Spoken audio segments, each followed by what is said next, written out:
Pagsawalan ng ating CCN, FBI, Central Communication Network Incorporated, pagsunod sa komunikasyon ng neutralidad, pagtupat sa paghatid ng balita, pagkawalang kinikilingan, CCN News Filipino News Channel TV 83.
Audio Jungle.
Okay,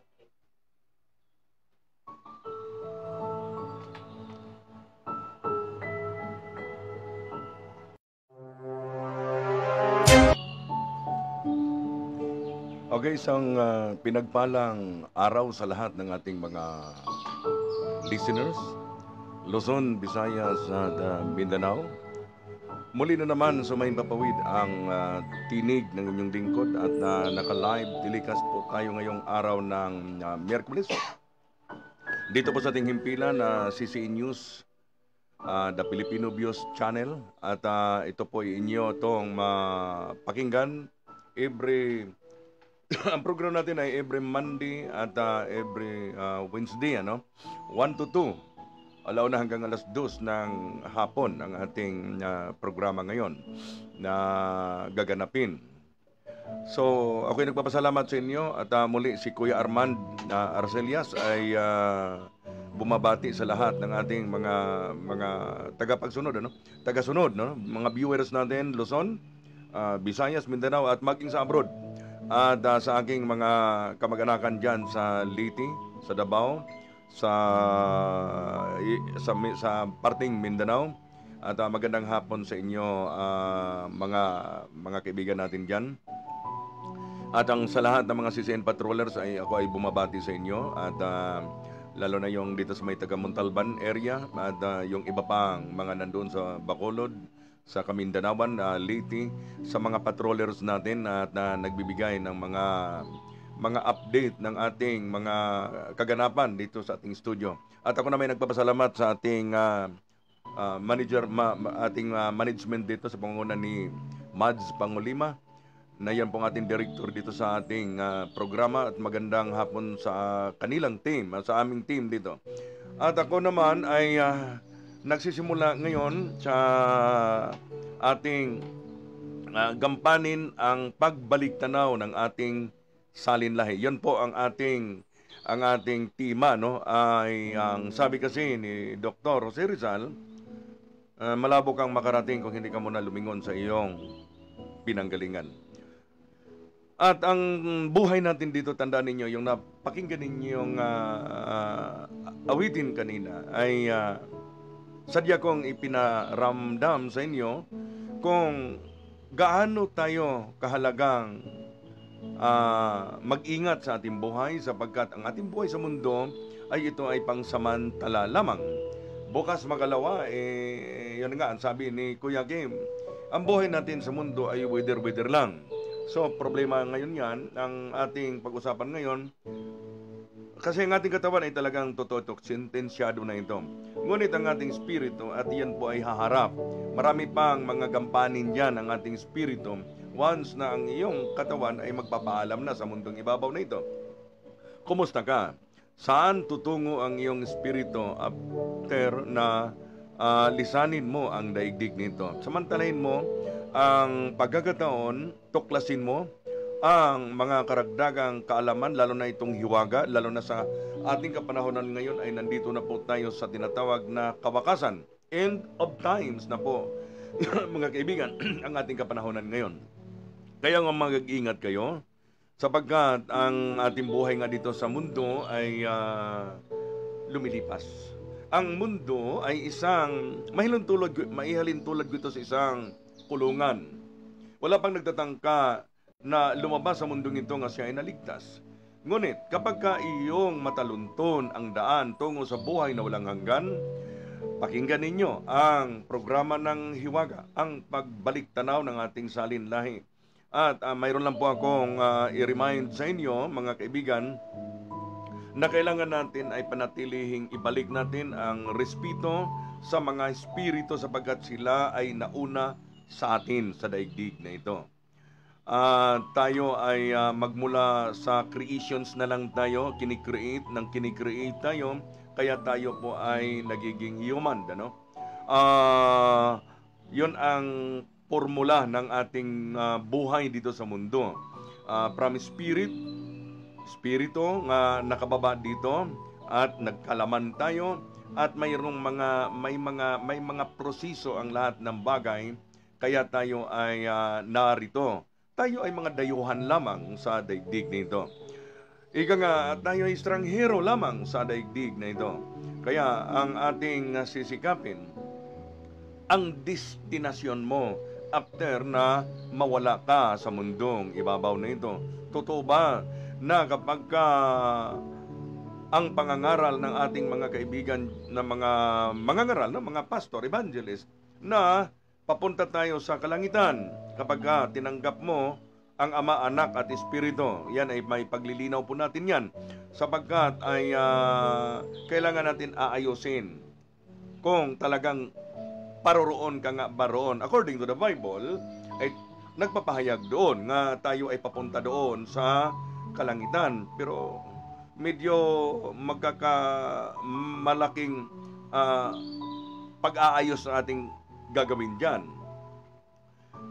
Tama ka na ang Biblia ay nagpapatunay roon, pero mayroon tayong paliwanag dyan.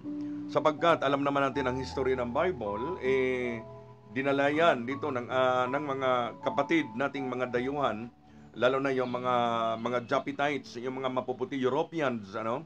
Kaya i-recall ko lang sa inyo nga nagkaroon ng tinatawag na pagkahati sa tatlong kontinente ang ating daigdig, ano? Nagkakaroon ng plotting, ano? Nagkaroon ng Table of Nations, ang tawag noon ay na-divide sa tatlong anak ni Noah ang daigdig. Kaya mayroon tayong European continent, mayroon tayong African continent at Asian. So tayo po yung mga Asyano dito, tayo po yung mga lahi ng mga Hebreo original, mga lahi tayo ng Hebreo na original, sapagkat si Pilig at saka si Hoktan, ang kaniyang ama ay si Heber. Ibig sabihin ng Heber, Hebreo yon, ano? So, parang kwento lang ito ni Crispin at Basilio, para at least masing ninyo, malaman ninyo ngayon ang ating kasaysayan. Si Hoktan ay nagkakaanak ng 13, if I'm not mistaken. May sundan ninyo doon sa Genesis ang genealogy ni Hoktan. At pang-sampo, kung hindi ako nagkakamali, sa mga anak ni Hoktan ay pang-sampo si Oper. So tayo ay ipinangalan tayo sa anak ni Hoktan nga ang pangalan ay Oper. Operians tayo nung panahon na yun. Operians tayo bago tayo nagiging Maharlika at bago tayo nagiging Las Islas Pilipinas. Nakuha ninyo? May proseso ito no? Ito yung ding tinatawag na lugar ng Habila. Ang Habila, ito yung kabuuan ng kontinente ng Lemuria. Lemurian continent po tayo, okay?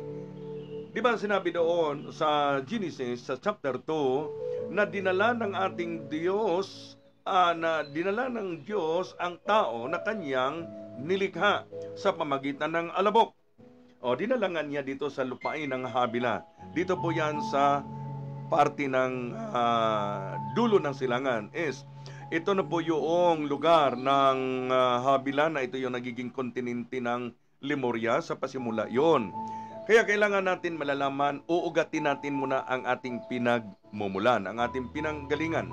Ito yung tinasabi ko sa inyo na ang paglingon ng ating nakaraan. Dahil yan nga sabi ni Rizal, malabo tayong makarating sa ating paroroonan. Lumingon ka muna. Balik muna tayo sa ating nakaraan na pagkwentuhan ito. Kaya ang ating subject matter dito ay ang nakaraan, past, present at future. So, papunta tayo doon hanggang sa kayamanan. Pag-usapan natin dito, totoo ba na yung tinatawag na wealth of humanity? Kung ito ba ay makarating sa akin? Yes, ako'y naniniwala yan na ang ating lugar dito ay nakatakda na ito. Okay? Ito po yung pangako na ang ating bayan ay, sabi nga, these nations will be great again. Ang sabi yan ni Marcos FM, yung matandang Marcos, at sinasabi niya yan. At ito po yung aking natuklasan, ito yung parola ng mundo. Okay? Ito yung lighthouse ng buong mundo, ng buong bansa. Kaya darating ang araw ay rito sila, no? Pupunta sila rito sapagkat ang bansang ito yung hitik na yaman. Ito po yung tinatawag na core. Ito po yung core o parang mangkok ito, no? Ito po yung nandito sa atin, sa lugar natin, yaman tayo ng deuterium, uranium, yung mga iba pang mga minerals dito, platinum, gold, at napakarami dito ang mga yaman. Sapagkat ito yung parang imbudo, no? Ito yung pinakasentro. Hindi nyo ba napapansin nga tayo sa orasan lamang ay nangunguna tayo? Ang Operians, ang lugar ng Oper, ito yung Oper ha, ay nangunguna sa oras ngayon. Sa buong mundo tayo nangunguna. Napupuna ba ninyo yon? Yes. Sapagkat dito talaga nagsisimula ang kasaysayan. Dinala na lang ng kwento sa mga dayuhan, dinala doon sa kanila. Kaya ang honor ay napunta sa kanila. Pero kung ating gagaygayin, ating tuklasin, ay ito ay nanggagaling ang lahat-lahat ng mga pinanggalingan na kwento, no? Pinagmulan. Ito yung lugar ng Habila. Nandito po yung Garden of Eden. Yes. Ang Eden at saka yung Beringan ay magkaratig lang yan. May mga portal dyan nga dadaanan ang lagusan, no? Yung pinakalagusan nila, yung portal na yan ay malalaman mo nga narito ka sa lugar ng mga Encantadia. Sapagkat tayo ay galing doon sa kanila, mga ninuno natin yun. Kaya nga, akala ninyo na lang na walang kasaysayan itong ating pinanggalingan. Ang alam natin, ikaw ay pinanganak ng iyong magulang. Kailangan malalaman natin ano talaga ang iyong ugat, ano ang iyong pinagmumulan. Yun ang aking gustong tuklasin sapagkat nanggagaling lang tayo sa isang inahan. Sino yon? Si Eva. Yun yung nailabas sa Eden sanhi ng pagkakasala. Di ba sinasabi ko sa inyo na ang kasalanan sa mundong ito ay ang pagkatukso ng ating unang mga magulang ni Adam at saka ni Eva dahil sa naibaba dito na mga espiritu. Kasama na yon kasi sa kalangitan mayroon ng tinatawag na hindi pagkakaunawaan. 1/3 of fallen angel ay nakababa dito. Isa na roon ang nanukso sa ating inahan. Yes, natukso sila sa isang boses. Nagsisihan pa nga yung dalawa kasi itong babae nga ibinigay mo sa akin. Kaya huli na ang lahat. Kumbaga sa noon nakapinitreat na ang espiritu ng kasalanan, ang kasamaan. So ano yung excuse me. Ano yung kasalanan? Nang dahil sa panunukso, no? Ng isang boses. Kaya ganun ang nangyari sa ating kapanahunan. Natukso ang ating inahan, kumain sila ng lansones. Hindi po yun. Ang lansones kasi ay yun tinatawag na aphrodisiac yun. Iinit nga naman talaga ang iyong katawan kapag ay kumakain ka ng lansones. Ayan, lalo na doon sa may part ng Camiguin, matatamis ang lansones doon. Dito kasi ay open pa nung araw noon. Ito yung lugar na kabuuhan kasi ito ng Eden. Pero ngayon, mayroong ikinubli ngayon diyan sa part ng hindi na sila nakikita ngayon. Kaya nga, ako'y natutuwa doon sa palabas ni Elizabeth Oropesa, kako wow, mayroong alam ito.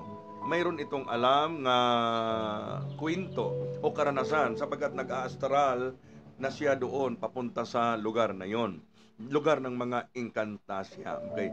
Iiwanan natin itong portions na ito tungkol dito sa Eden at saka sa Beringan at yung ating sinasabi nga respeto natin ang ating ang nauna sa atin ang mga espiritu.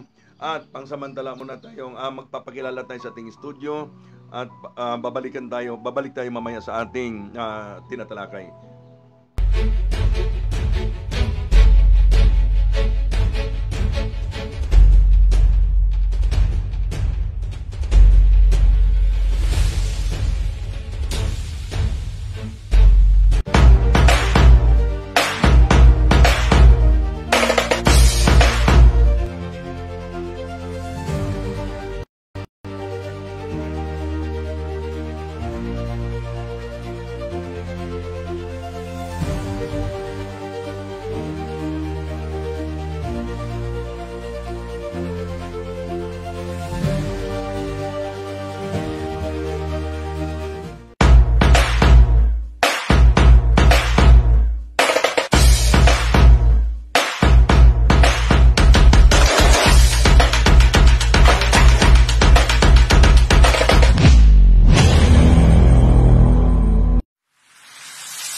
balikan natin ang ating naiwanan kaninang mga pagpapaliwanag, lalo na ito yung lugar ng Beringan. Anong location, anong exact location ang Beringan? Doon yan matatagpuan yan sa Borongan, Samar. Kaya ngayon ay hayagan ko nang ipinakilala sa inyo ang mga lugar na yan. Borongan, Samar, yan tinatawag na Biringan o Tago-Taguan. Mayroong portal dyan. Sigurado ako dyan, mayroong portal dyan na papunta doon sa lugar ng mga kadiwatahan, ano? Lugar ng Encantadia. Ay, yan naman, tango naman talaga yan doon. Kaya sila kasi ang nauna sa atin dito. Kaya ang aking pakiusap sa inyo, be respect tayo diyan sa mga espiritu nga nauuna talaga. Thousands, millions of years na ang mga yaan. Kaya kapag kayo ay nakagawi ng iba mang sa ilog, tabi ng puno, matuto kayo magrespeto at magtabi-tabi po. Hindi po pwede nga baliwalain ninyo ito. Ginagawa lang kasi natin modern na ngayon, dumating yung mga aralin ng mga galing sa mga dayuhan. Malupit nga ang kwento natin dito sa ating bayan. Tayo ay sinakop noong panahon na yan nila ni Magellan. Kaya napaslang si Magellan doon sa Sugbo. Sugbo dati yan ngayon ay Cebu. Alam ba ninyo na ang Sugbo na yan yan po ang sentro ng kalakalan nung panahon na yan, nung Operians pa tayo. Nung sa panahon na yan, ang Operians ay dito na nagkikipagkalakalan si King Solomon, si King Hiram. Mababasa ninyo sa Bible. At ang mga barko mga paraw ni King David ay paraot parito na at kumukuha na sila ng mga iba't ibang mga kalakal dito at ang mga ginto ay naidala na yan doon. Pero ngayon, dandahan niyang naibalik ang iba, hindi pa ang kalahatan at ang kabuuan. I-recall lahat yan. Kasi back to the mother account na po tayo. Ibig sabihin, wala nang pwedeng makikialam sa yaman sapagkat narito na ang ating inahan na siya naman ang mangunguna sa kawakasan. Queen of the South raised up like a wisdom of King Solomon. For your informations, nandito na si Allah Himusula na siya yung magro-roll. Kaya magkakaroon tayo ng tinatawag na queendom, hindi na kingdom ang ating pangsamantala.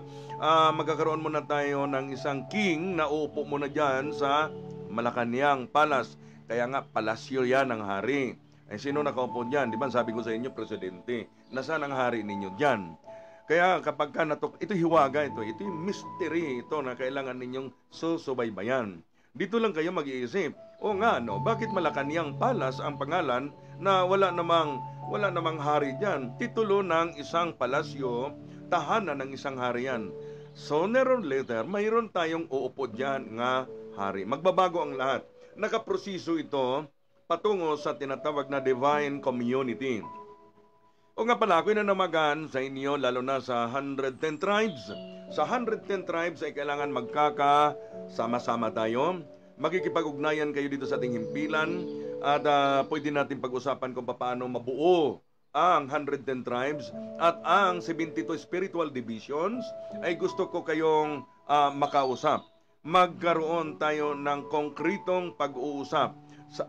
Dahil ngayon ay watak-watak nga tayo Kaya ako ay nauna dito sa himpilan para ipaunawa sa atin kung ano ang dapat nating sunod-sunod gagawin. Tama na yung kanya-kanya tayong paligsahan, kanya-kanya tayong hawak ng upuan, nakisyo ito si King, ito si Wonder Boy, at ito naman si Queen. Mali po yon.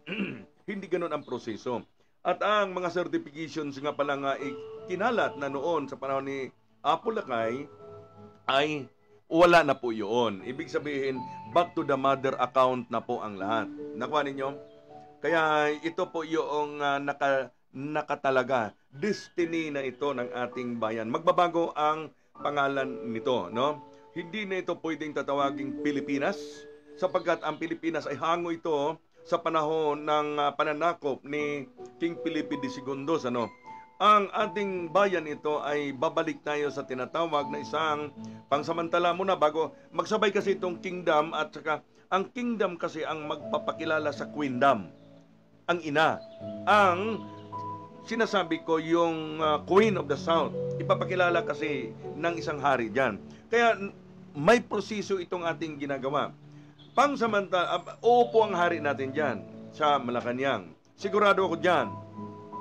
Kaya sa mga kaibigan natin, medyo tumataas ang kanilang, makinig lamang kayo.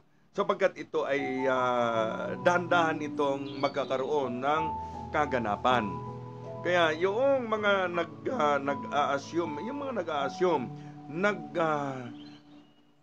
nag-aasam na sila nga ang uupo, tignan natin kung ano ang magiging kapasyahan ng konseho. Sapagkat ako ay direkta akong nakikipag-ugnayan sa mga matatanda. Ika nga Council of Elders, Ito yung matatandang konseho sa fifth dimensions.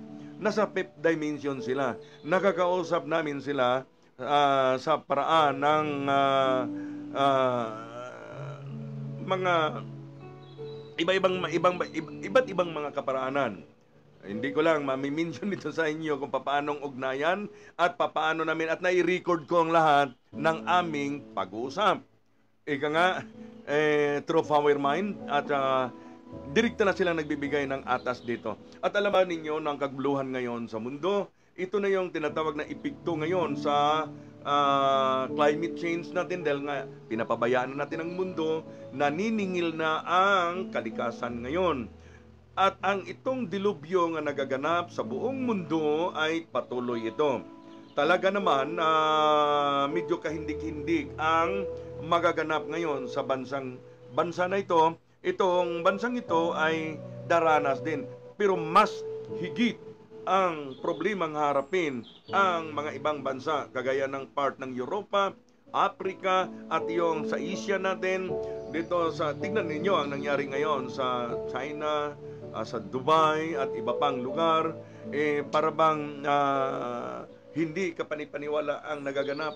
Landslide, naniningil na ang ina ng kalikasan. Naniningil na sila. Salamat sa apat na elemento na tayo ay nabubuhay: sa hangin, sa apoy, sa tubig at lupa. Okay, yung apat na elemento na yan ang nagbibigay sa atin ng buhay rito. Hawak ng ating inahan yan. Hawak yan ng ating inahan na walang iba kung hindi si Alahimusula, the Queen of the South, raised up like a wisdom of King Solomon. Yan ang aking nakakausap. Yan ang aking mga nakakapanayam na mga espiritu.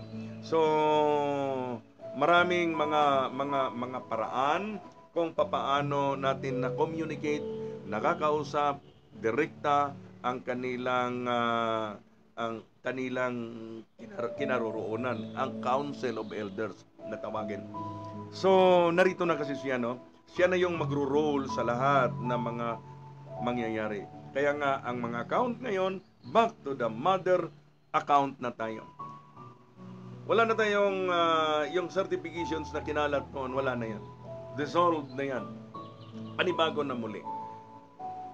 Kaya tayo po ay nasa panahon ng tinatawag na kawakasan. Kaya mag-ingat tayo, mag-ingat ang lahat-lahat na mga lugar, lalo na diyan sa part ng Kamindanawan, Kabisayaan, Liti, kasi alam ko na mayroong mga sakuna nga magaganap diyan. Kaya manatili tayo, magiging handa sa lahat na anumang mga kalamidad. Mag-ipon-ipon na kayo kung ano yung dapat ninyong ipunin na mga pagkain, imbak-imbak na tayo, sapagkat ang kastigo ng tinatawag ng ating ina ng kalikasan ay matindi nito dahil nga sa katigasan na rin ng ating ulo at kalooban. So, yun ay kailangan natin ay maintindihan, sapagkat ang buhay natin sa mundo ay paglalakbay po ito. Life is a journey with God. Paglalakbay o hiram lamang ang ating buhay. Kanina nung sa umpisa ay ipinarinig ko sa inyo ang awiting hiram. At sino ako? Sapagkat tayo ay angkinin mo man ang lahat ng mga yaman sa mundong ibabaw na ito. Ngunit ang kaisa-isa mong kaluluwa, kaisa-isa mong espiritu at mapapahamak naman kumusta ka. Ang ating espiritu ay ingatan natin ito, no? Ingatan natin ang nananahan dito sa ating katawan ang espiritu.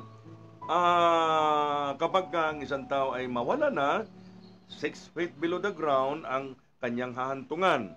Ang kanyang kaluluwa ay babalik yan doon sa tribo ng kanilang mga kanunuan. Yan po ang pagkaayos. Kapag ang isang tao ay patay na, ang espiritu niya ay pupunta doon sa kanyang mga kanunuan.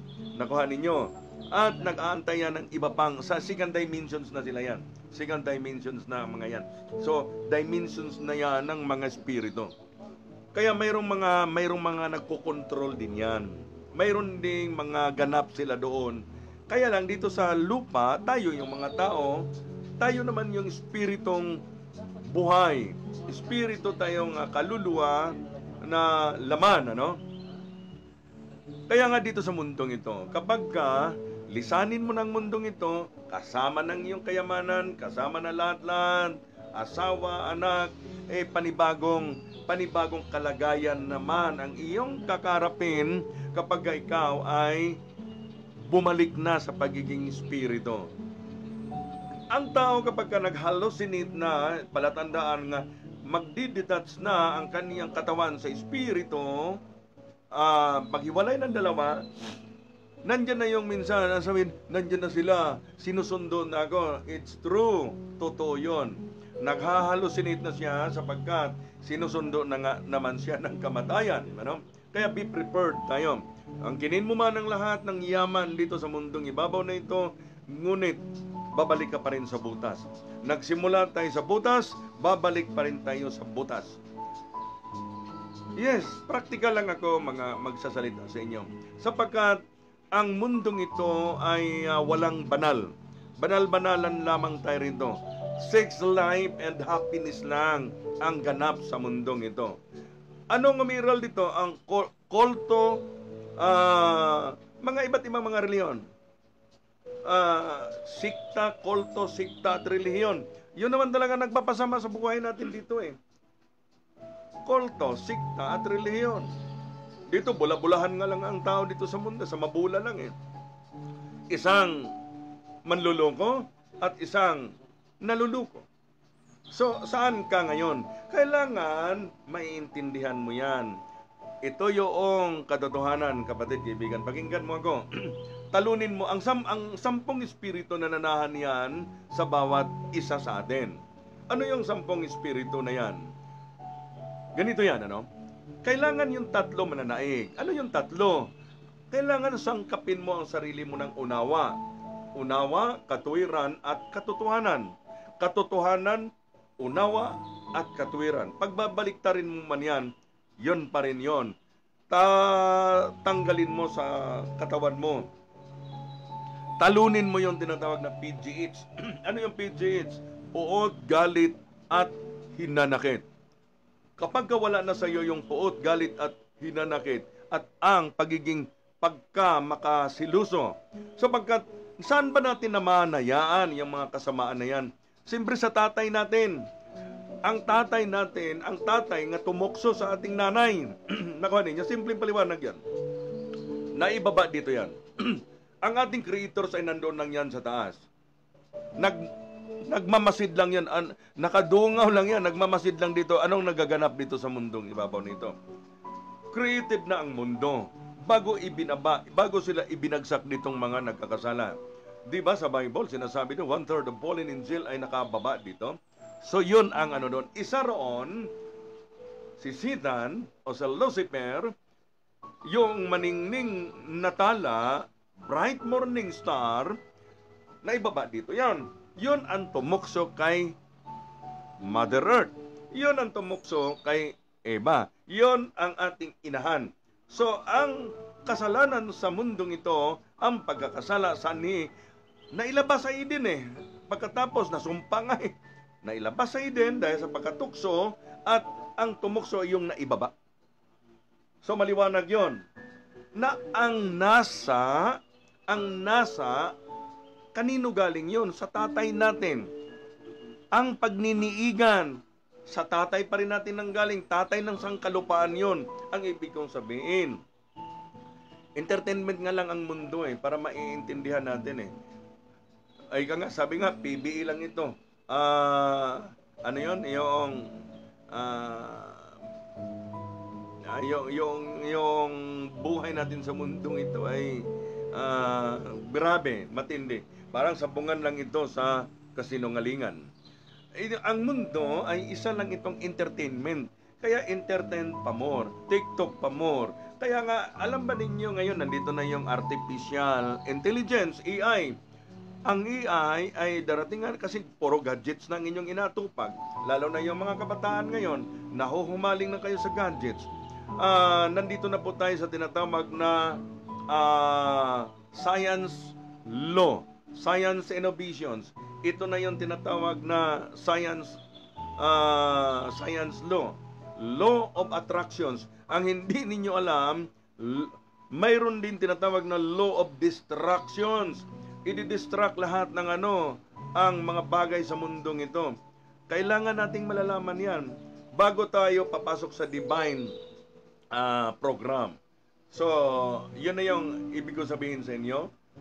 Dumaan na tayo sa tinatawag na natural law, common law, science law, law of attractions. Papunta tayo doon sa law of distractions at papunta naman tayo sa tinatawag na divine law. So, matagal-tagal nakaprocess tayo ngayon. May hangganan ng kasamaan dito. Talaga naman, ang white militant, nakahanda na yan. Talagang hulihin kayo kapag hindi pa kayo magbabago sa inyong mga kaugalian o inyong kostumbre. Kailangan sa tao ay manatili ang kaniyang pag-ibig at pagmamahal sa kaniyang kapwa. Wala talaga naman ang tao ay nakadisenyo talaga sakim ang tao. Nandoon lagi yung puot, galit at hinanakit, seloso. Kaya nga sabi ng ating Ama dito sa kalupaan, I am a jealous God. Ako ay isang seloso na Diyos.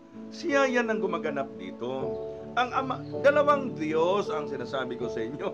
Diyos ng kalupaan na siyang nagpaparami dito. Go to the world and multiply. Go to the world and multiply. Tatay natin sa mundo yan. Siya yung pinanggalingan ng NASA. Siya yung pinanggalingan ng, kaya nga dumadami ang apo, anak natin, sapagkat yung apo natin, magiging lolo din yan, ikaw wala ka na. Kaya tuloy-tuloy lang ang buhay. Kaya nga ilang billions na ang tao sa mundo. 8 point something billions. Kaya napakarami na. Ang Diyos, ang parusa niya narito na. Sapagkat talaga naman, matigas talaga ang ating kalooban.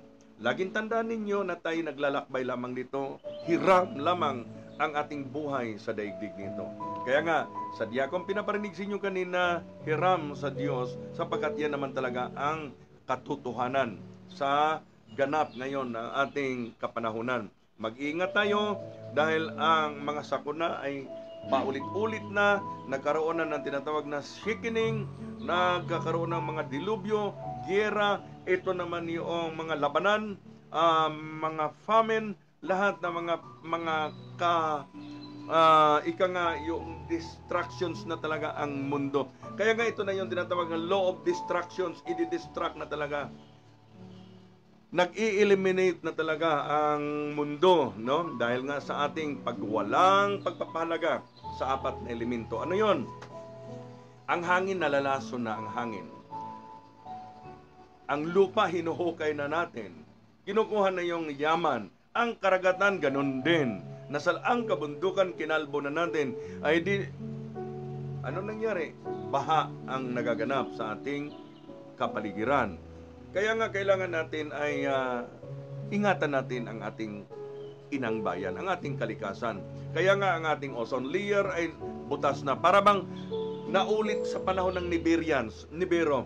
O nga pala, nabanggit ko yung Nibero sa panahon nila ni Enlil, nila ni Inke, nila ni Mardax. Matagal na kasi na panahon ang mundo ay narito sila noong unang kapanahonan na yon. Nagmimina sila ng mga gold dust sa part ng Africa. Sila yon ay nag-create sila at yung kanilang mga manpower ay kinikreate na rin nila yan dito. Experimental nga lang ang ibang tao dito eh. Kaya tayo ay halo-halo na dito sa mundong ito.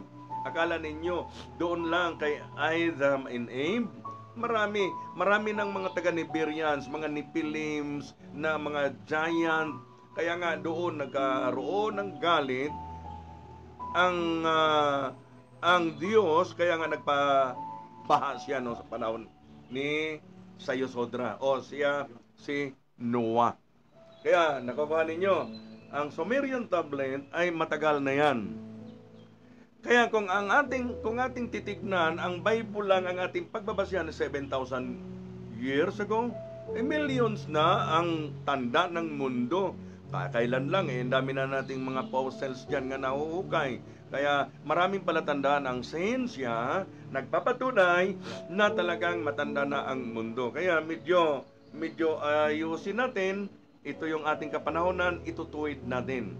Ang aral natin dala-dala ay mystery, the heavenly wisdom.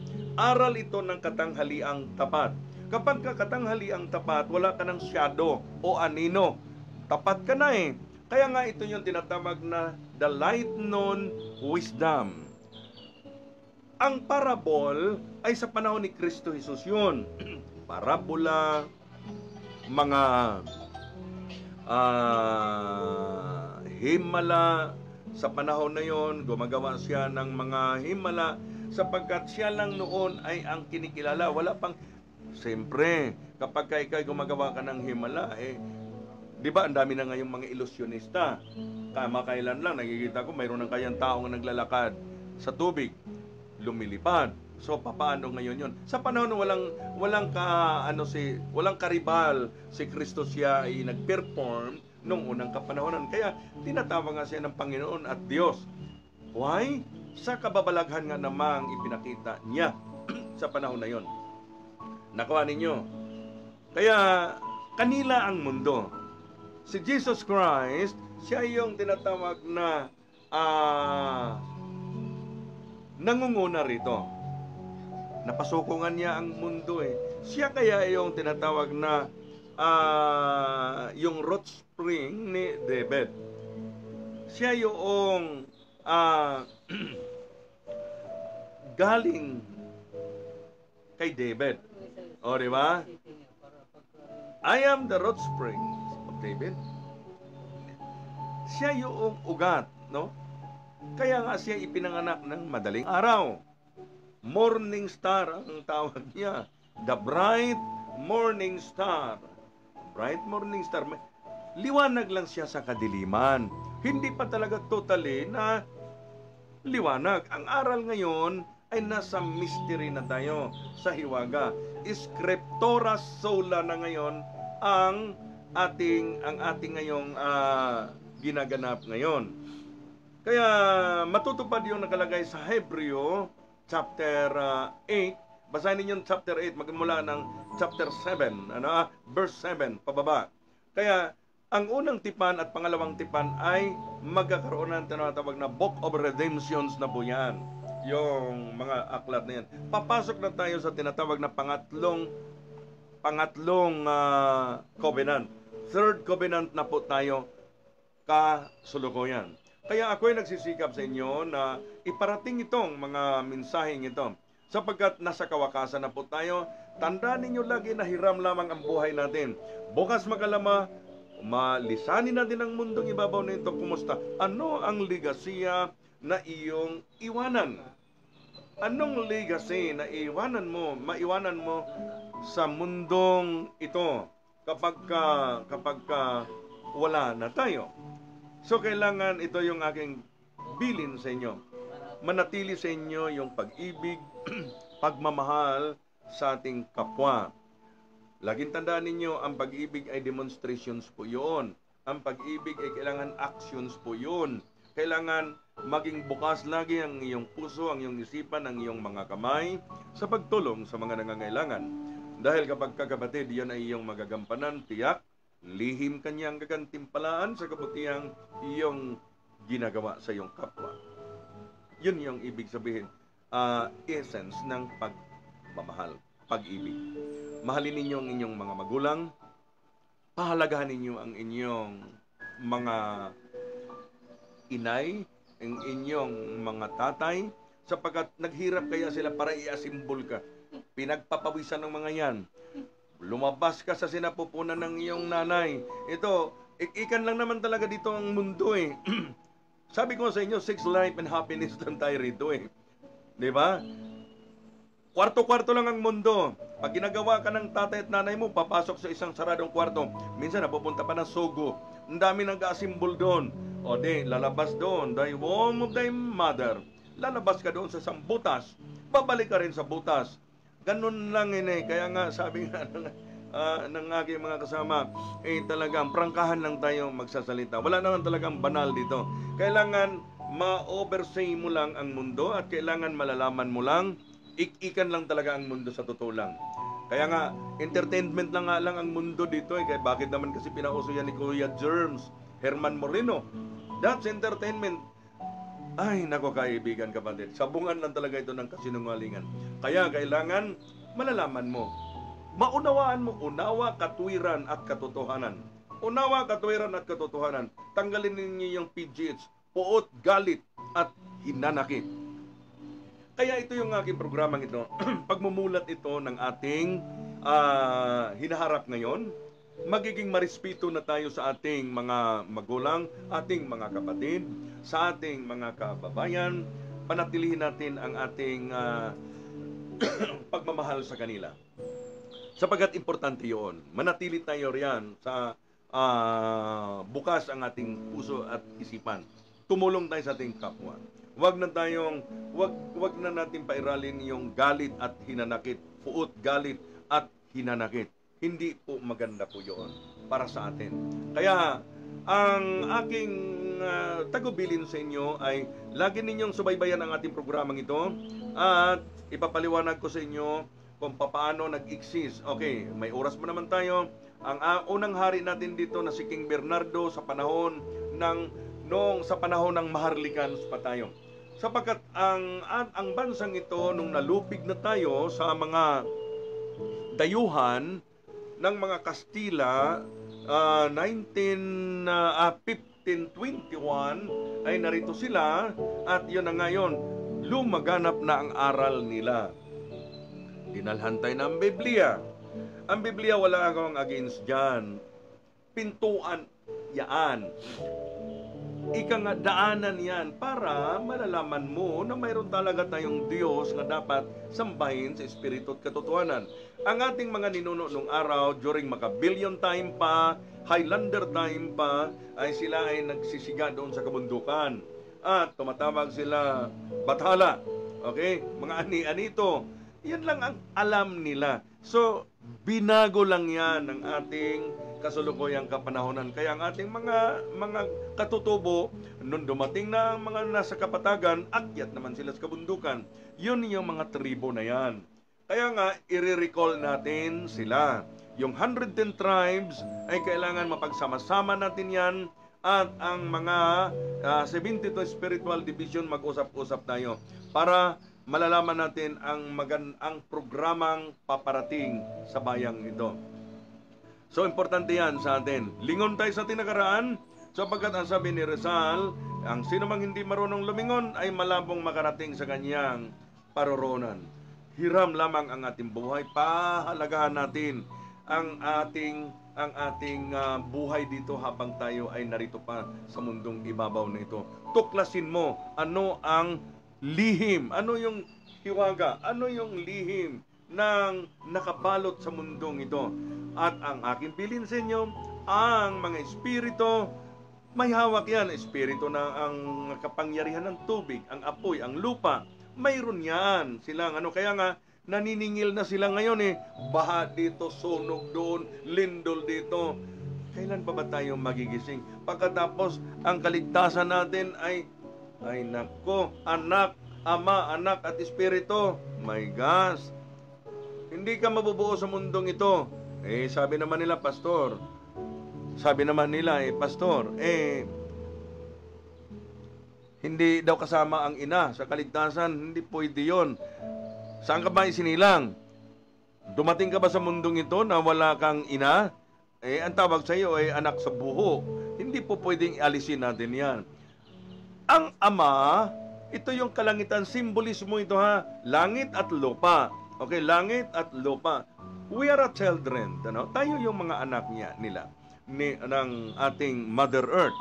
Kaya ang ating Mother Earth, si Eva yan Okay, hawak niya ang 4 na elemento dito sa lupang ito. So, importante yan, maintindihan ninyo yan, mga kababayan.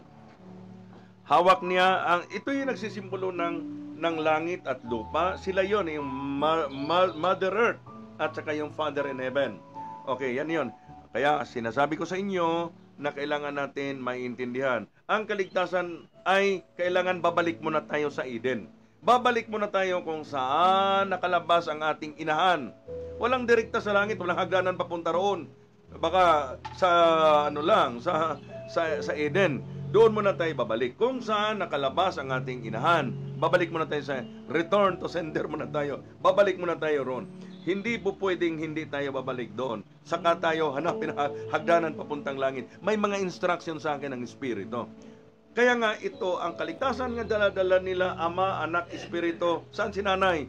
Ang tama ay kikilala natin ang Ama, ang Ina, ang Anak, at Espiritu. Nakuha ninyo ang ibig ko sabihin? Kaya sa aking mga excuse me po. Okay.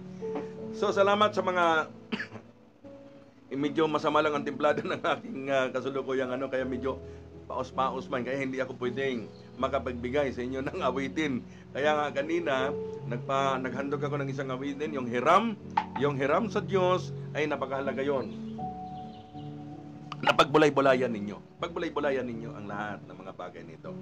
Okay, dahil nga limitado lang yung oras natin, at ako ay nagpapasalamat sa mga ating himpilan dito sa ating studio, sa Sisenyos, the Filipino Bios Online. Ito po yung ating channel dito, Channel 83. At magandang pagbati sa lahat. At sa susunod, mag-usap muli tayo dahil mayroon tayong bubuksan na importanteng hiwaga at kasaysayan. Ang ating pag-usapan, kaban ng yaman. Sapagkat sinasabi nga ni yung kaban ng yaman kayamanan yun Ang sabi nga ni Marcos, who you are, the strong nations. If you do not know the password, you cannot touch the wealth of humanity. Nasaan ngayon yun? Dahan-dahan natin bubuksan yan. Ano ang sekreto ng mga bagay na ito? Okay? Salamat at mabuhay po tayong lahat. Thank you.